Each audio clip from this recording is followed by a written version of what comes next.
நாமக்கல் மற்றும் கரூரில் வரும் 27ஆம் தேதியன்று தவிக தலைவர் விஜய் பிரச்சாரம் மேற்கொள்ளவுள்ள நிலையில் நாமக்கல் பதிநகர் பழைய ஆர்டிஓ ஆபீஸ் அருகே விஜய் பரப்புரைக்கு காவல்துறை அனுமதி அளித்துள்ளது. இது தொடர்பான கூடுதல் தகவல்களை வழங்கவிருக்கிறார் செய்தியாளர் யுவராஜ். யுவராஜ், வணக்கம். தகவல்களை பகிரலாம்.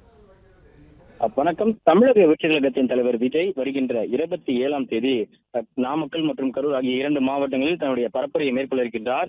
இதற்காக தமிழக வெற்றிக் கழகத்தின் சார்பில் அந்த மாவட்டங்களுடைய அந்த மாவட்ட செயலாளர்கள் மற்றும் இந்த நிர்வாகிகள் சார்பில் இந்த அனுமதி கடிதமானது கொடுக்கப்பட்டிருந்தது.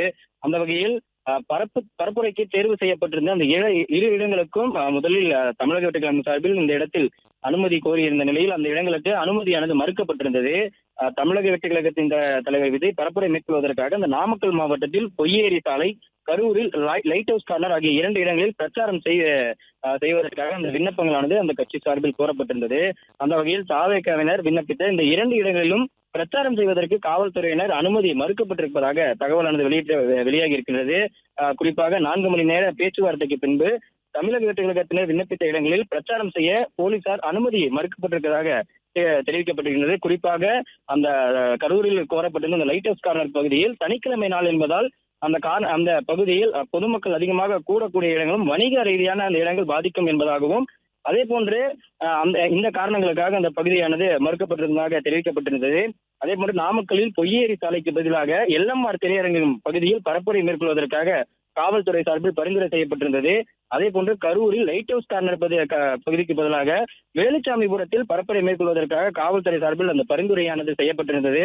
அந்த வகையில் கரூரில் வேலுச்சாமிபுரத்தில் எடப்பாடி பழனிசாமி அவர்கள், அதிமுகவுடைய பொதுச் செயலாளர் எடப்பாடி பழனிசாமி அவர்கள் நாளை பரப்புரை மேற்கொள்ள இருக்கின்றார்.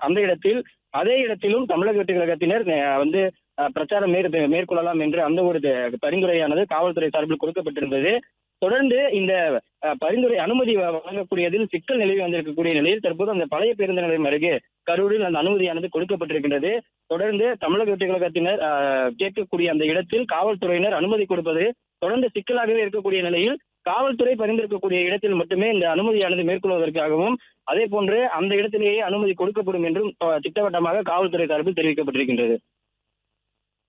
பிளே ஸ்டோர் மற்றும் ஆப் ஸ்டோரில் இருந்து பாலிமர் செயலியை QR கோடு மூலம் பதிவிறக்கம் செய்யுங்கள். செய்திகளை உடனுக்குடன் பெறுங்கள்.